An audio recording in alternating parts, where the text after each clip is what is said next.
Chers amis, bonsoir, namaskar.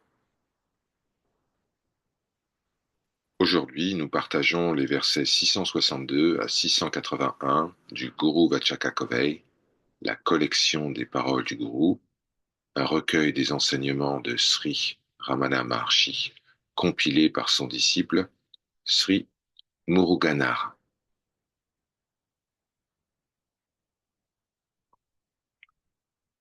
Avant de débuter cette lecture, je vous invite à joindre les mains afin d'accueillir les paroles de l'invocation rituelle. Om Gam Ganapataye Namaha. Om Shri Paramatmane Namaha. Guru Brahma, Guru Vishnu, Guru Devo Maheshwara, Guru Sakshat Param Brahma, Tasmai Shri Guravai Namaha. Asato Ma Asat Kamaya. Seigneur, conduis-nous de l'illusion à la réalité. Tamaso Ma Jyotir Gamaya. Conduis-nous des ténèbres vers la lumière. Mrityarma Amritam Gamaya. Conduis-nous de la mort à l'immortalité. Om Sarasvati Devi, déesse de la sagesse et de l'étude. Que notre étude s'avère efficace, que notre étude soit complète et fructueuse, que notre étude soit vivifiante, que la lumière de la vérité brille sur nos études. Om Shanti, Shanti, Shanti.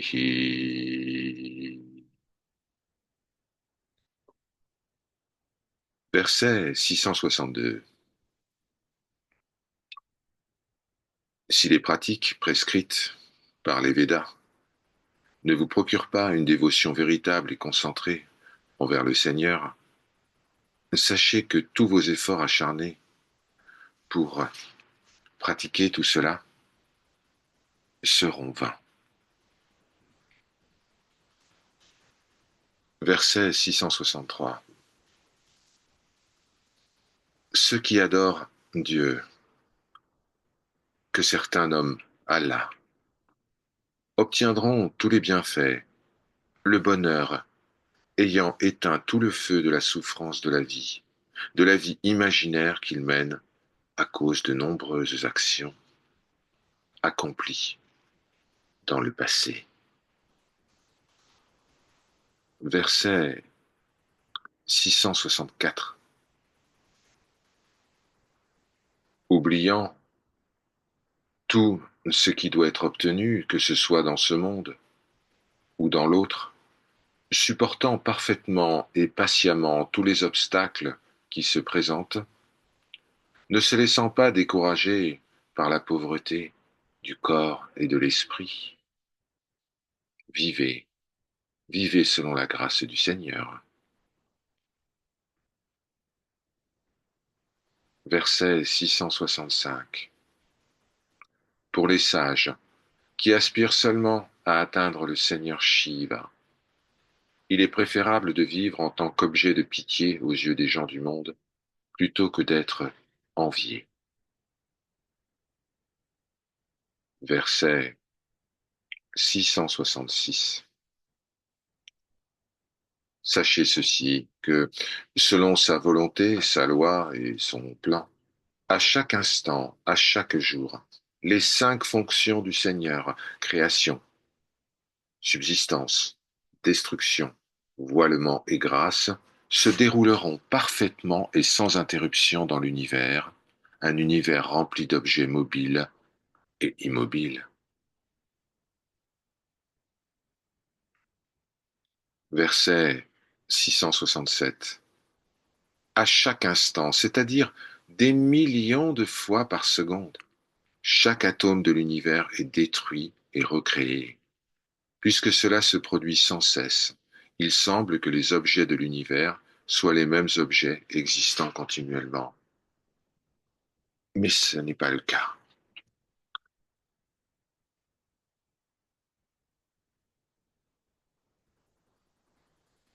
Verset 668. Si l'on considère que toutes les actions de l'âme sont celles du Seigneur, alors est-ce que l'âme peut exister en tant qu'entité individuelle distincte de Shiva, le Seigneur? Mais si l'âme se sent séparée de Shiva, alors ses actions ne peuvent être celles de Shiva, et il sera également indépendant de Shiva. Sadhu Om commente. Ne connaissant pas l'interprétation correcte des anciennes paroles saintes des sages, qui disent que toutes les actions proviennent de Dieu, que même un atome peut se mouvoir avec une volonté indépendante, sans la volonté de Dieu, alors beaucoup de gens disent, face au malheur, tout cela est le résultat des actions de Dieu. Par contre, lorsqu'ils connaissent quelques plaisirs dans la vie, ils s'exclament fièrement, ceci est le résultat de mes actions méritoires passées. Pour corriger cette vision erronée, Sri Bhagavan prononce le verset. Sri Muruganar complète ceci en disant, c'est un point très subtil. Si les actions de l'âme sont acceptées comme celles du Seigneur, alors l'âme ne peut être différente du Seigneur. Dans un tel état, l'âme individuelle perdra toute existence et Shiva seul demeurera. Une fois la notion de l'âme individuelle ainsi abandonnée, il n'y aura plus d'ego. Oui, l'état d'abandon est l'état de destruction complète de l'ego. Mano Nasha. Si on agit avec égoïsme, tout en affirmant tout cela, ce sont les actions du Seigneur, alors il faut comprendre que l'on ne s'est pas abandonné à Shiva.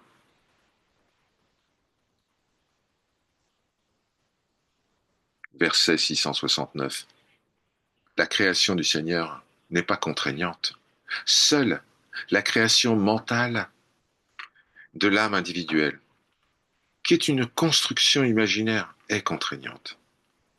Ceci est illustré par l'histoire du père du fils mort et qui est heureux, tandis que le père du fils vivant se lamente. Sadhu Om raconte cette histoire. Il dit, deux voisins, Rama et Krishna, qui vivaient dans un petit village du sud de l'Inde, se rendirent en pèlerinage à Kashi, à Varanasi. En chemin, Rama mourut de fièvre. Krishna poursuivit seul son pèlerinage. En chemin vers Kashi, Krishna rencontra un autre pèlerin qui retournait vers le sud et lui demanda d'annoncer la mort de Rama à ses parents. Le pèlerin arrive au village, mais il confond les familles. Il dit que c'est Krishna qui est mort et que c'est Rama qui continue à progresser vers Kashi. Les parents de Krishna pleuraient et se lamentaient sur la perte de leur fils, qui était pourtant vivant, tandis que ceux de Rama se réjouissaient du bien-être de leur fils, pourtant mort.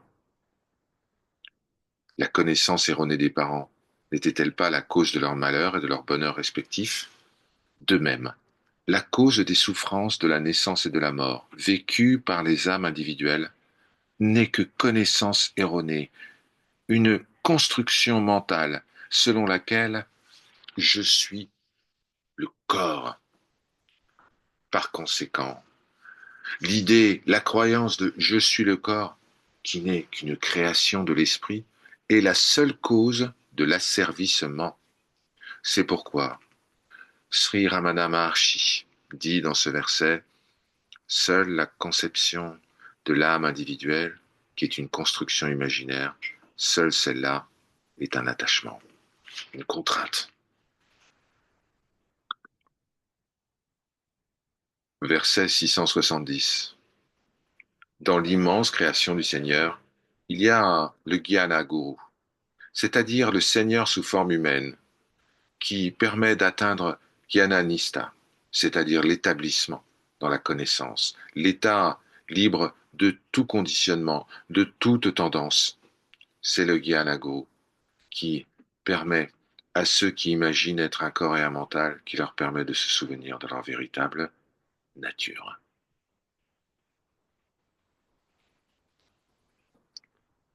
Verset 671.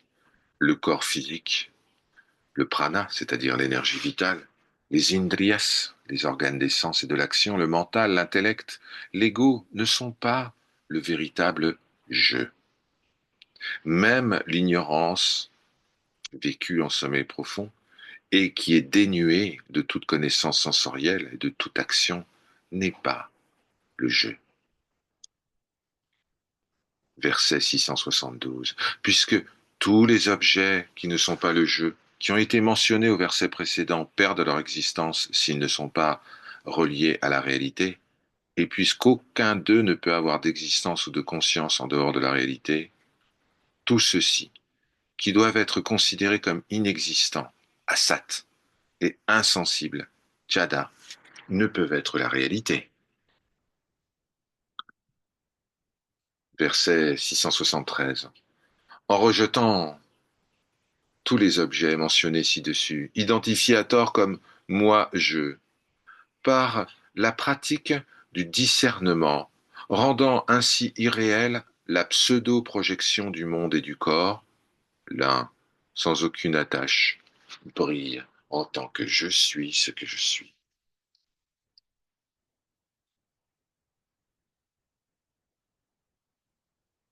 Verset 674. Quel que soit l'acte, quelle que soit la manière, ne vous impliquez dans aucune activité. À savoir, ne vous laissez pas saisir par l'idée que c'est vous qui agissez. Soyez simplement le témoin. Tout comme le soleil est indifférent à tout ce qui se passe sur Terre, le soi est indifférent à toutes les activités qui semblent se dérouler en sa présence. Tant que l'on s'intéresse à quelque chose, cela signifie que l'on s'en préoccupe. Autrement dit, on y est attaché. Cependant, attention, le rôle du témoin est juste une étape. L'attention juste est celle qui s'oriente vers ce qui observe et non vers ce qui est observé. Verset 675. Plutôt que de détruire provisoirement les tendances des basanas, les annihiler définitivement par l'éternelle demeure en soi, ce qu'on appelle Atmanishta en sanskrit, les empêcher de germer sous forme de pensée, telle est la gloire, telle est la gloire du Mundana, de l'établissement en nous-mêmes. Verset 676. Tout comme une épine utilisée pour retirer une autre épine profondément enfoncée et douloureuse, eh bien, les bonnes tendances, ce qu'on appelle les Shubha Vasanas, après avoir éliminé les mauvaises tendances, les Ashubha Vasanas, eh bien, bonnes et mauvaises tendances doivent également être abandonnées, car elles constituent également un attachement. Verset 677. Les bonnes tendances ne seront utiles que jusqu'à ce que toutes les mauvaises tendances soient détruites. Mais l'état pur, exempt de toute tendance, dans lequel les innombrables tendances, bonnes et mauvaises, sont définitivement éteintes, cela est le but suprême. Verset 678. Les sages, sachant que ne pas céder au goût des 5 plaisirs des sens est la vérité, et que demeurer sans cesse en soi est la réalité, observeront toujours le jeûne à la fois physique, mais également intellectuel avec un grand amour.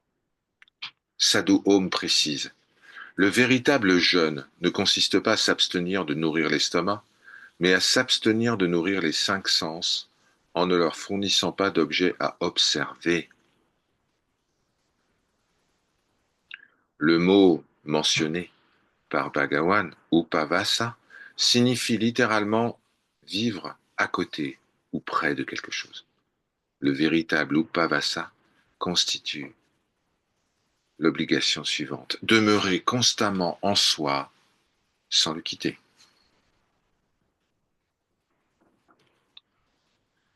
Verset 679.